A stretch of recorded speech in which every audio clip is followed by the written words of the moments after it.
Well, hello everyone, Texie88 here, and welcome to another retro gaming review. And this time I bring you Super Chase HQ on the Super Nintendo Entertainment System, or SNES for short. For those that don't know, the Chase HQ is where you play as a police officer, and you have a partner, and you're both in a police car, and you try and catch up with a perpetrator who's on the run, and then when you find him or her, you try and ram them off the road.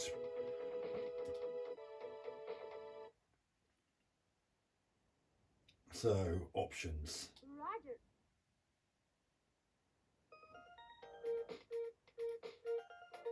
Steering.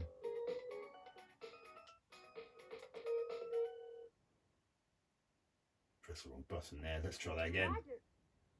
Roger. I keep hearing about this guy called Roger. He sounds like a cool guy, so hope I get to meet him one day.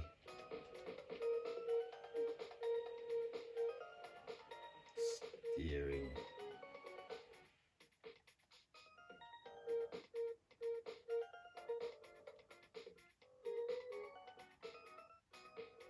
Oh, I was going to switch to miles per hour. That's what I'm used to. Not sure what the steering is, but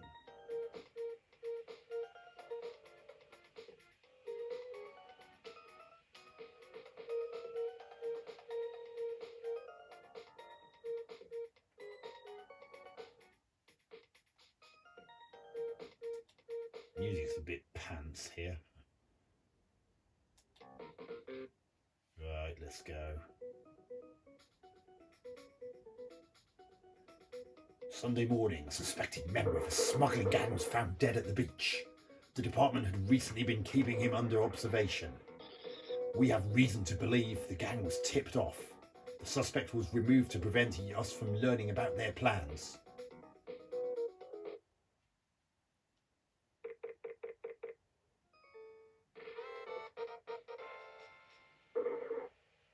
A bit of him showing off with mode 7 there. This is Nancy. Hi, Nancy.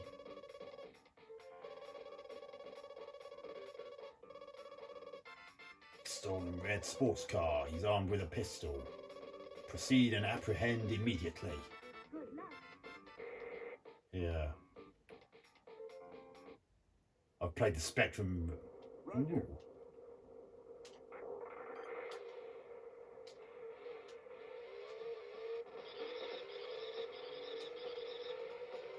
Well, it's using a view from inside the car, which is very different to the Chase HQ we know from the arcade,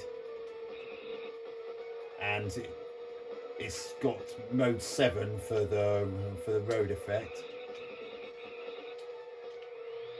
and it's got turbos as well. Ugh. The controls are a bit slippery in this.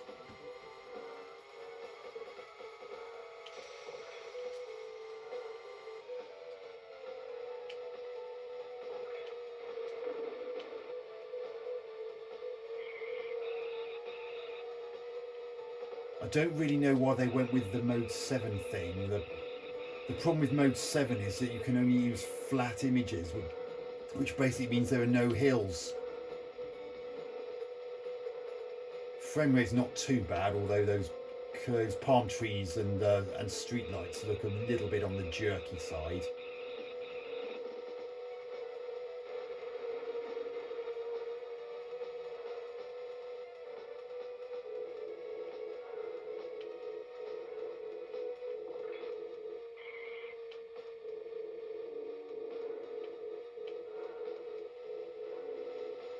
I'm really not sure what to make of this viewpoint. I think I preferred the original when it was actually viewed from just behind the car in third person.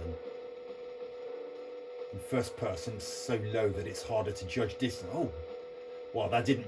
Well, that sort of emulated a hill, but it wasn't really that convincing.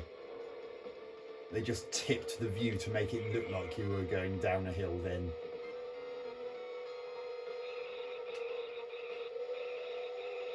Ah.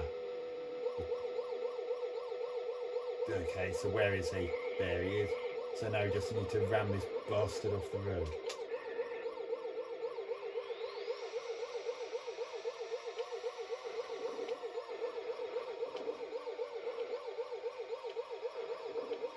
Something about the feel of this, it just doesn't feel right. I'm that's the last of my nitros.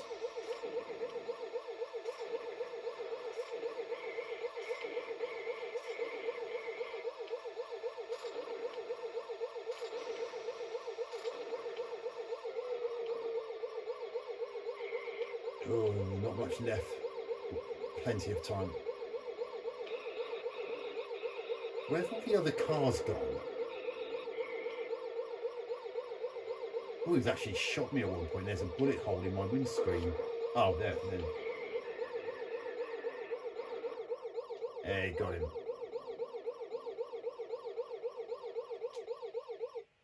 I reduced the criminals from the...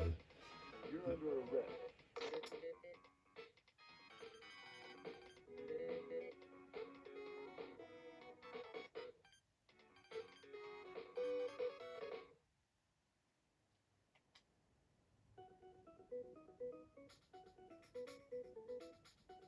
During the investigation into Sunday's case, we discovered a map that pinpointed the location of the gang's next deal. We arrived as the deal was going down. The secretary of a popular local city councilman was identified taking part. We attempted to make an arrest, however the gang was alerted to our presence. They proceeded to open fire.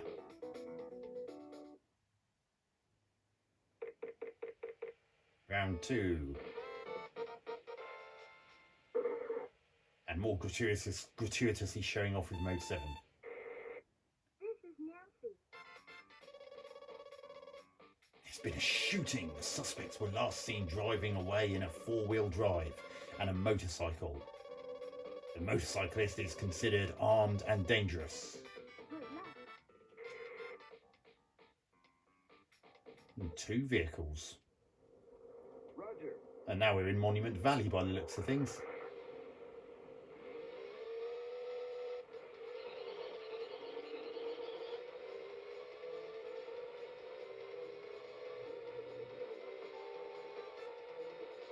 God, that engine sounds a bit feeble, doesn't it?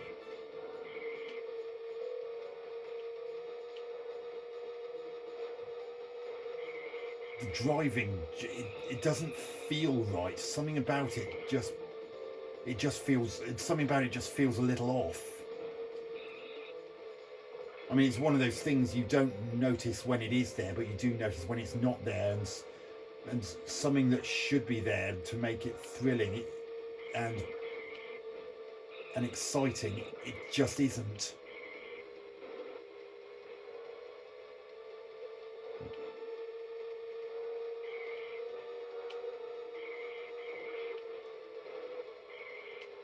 The sound effects are so feeble.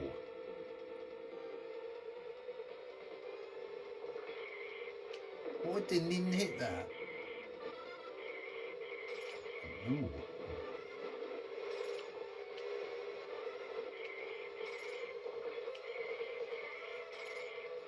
Oh, I can't seem to avoid getting hit by those things. Oh, maybe I can. Again, those hills really don't look convincing because it's just a case of Mode 7 tipping the road image to make it look like you're going down a hill, when it just doesn't work as well as if they'd actually done the kind of road effects like was in the original arcade. I mean, this is a Super Nintendo, it could have handled it.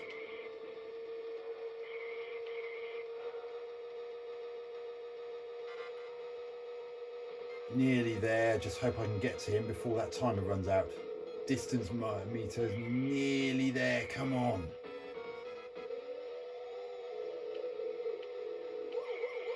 Ah, just.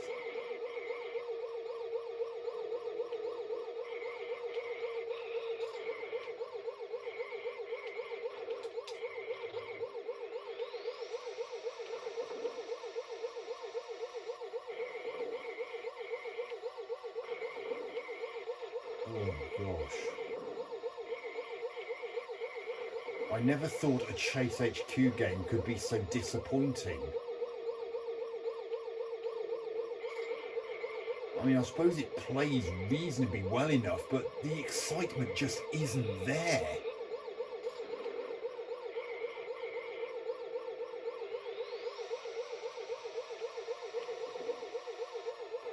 Oh god, the controls are a bit slippery.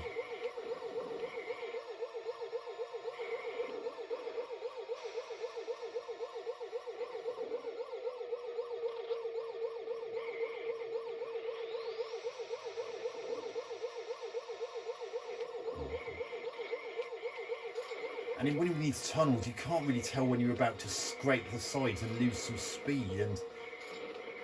And that's another problem with this viewpoint.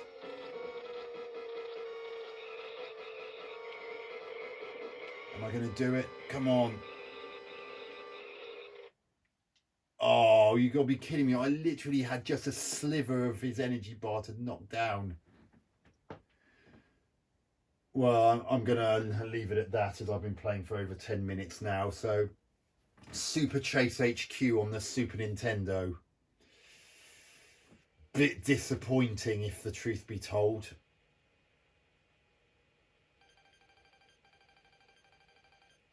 I don't think they should have put the view inside the car and made it first person. I honestly feel it was more enjoyable and thrilling as a third person, like the original arcade was. I mean, anyone who's played the 8-bit ports on the ZX Spectrum, especially 128K Spectrum, and to a certain extent the Amstrad CPC version,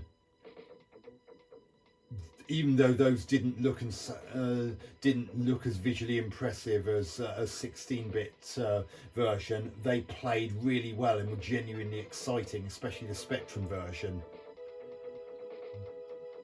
Something about the way this has been done has just sapped all the excitement out of it.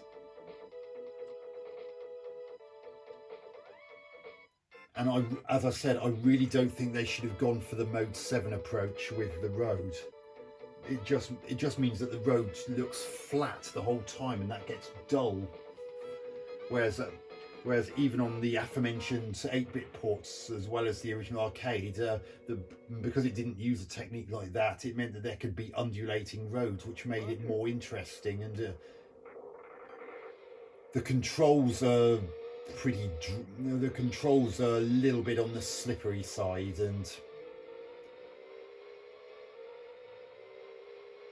graphics are fairly good, but I felt they could have been a little bit better.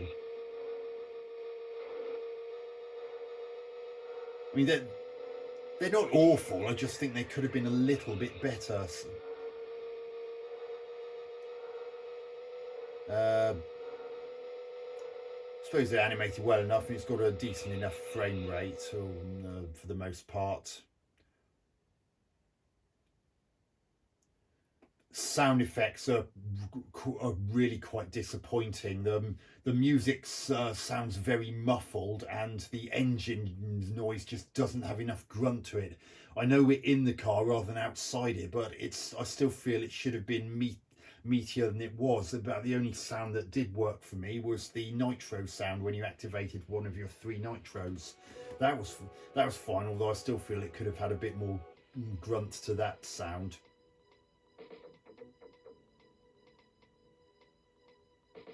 I mean, listen to this music.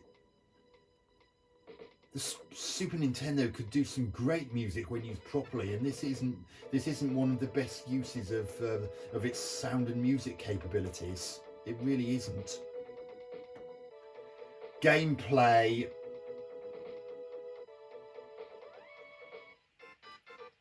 Well, as I said, I think putting it first-person view from inside the car has robbed it of some of its thrills, and as I said, the use of Mode 7 for the road also meant that there could be very little in the way of hills. It just simulated the odd one here and there by just tipping the road a little to make it look like you're going down a hill, and it doesn't work. and by and it's just not particularly exciting. And for some reason, when you've reached the perps car, every other car on the road seems to have miraculously vanished, which is not what happened in the original. You still had the other cars to increase the challenge and the thrill.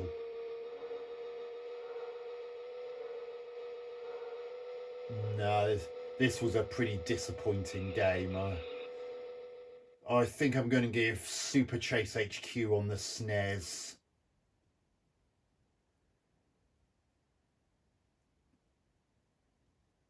of 5 out of 10.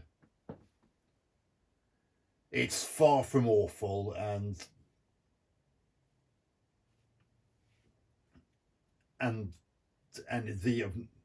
it just isn't particularly exciting or thrilling, nor that much fun to play. And when you were paying about £45 for a game back in the 1990s, yes, they really were that expensive from the Super Nintendo at the best of times, sometimes even more depending on how many megabits the cartridge had. You expect something a bit more than this. So, sorry, this Super Chase HQ on the SNES is really not all that great. So there you have it. Hope you enjoyed that review. Texie88 out.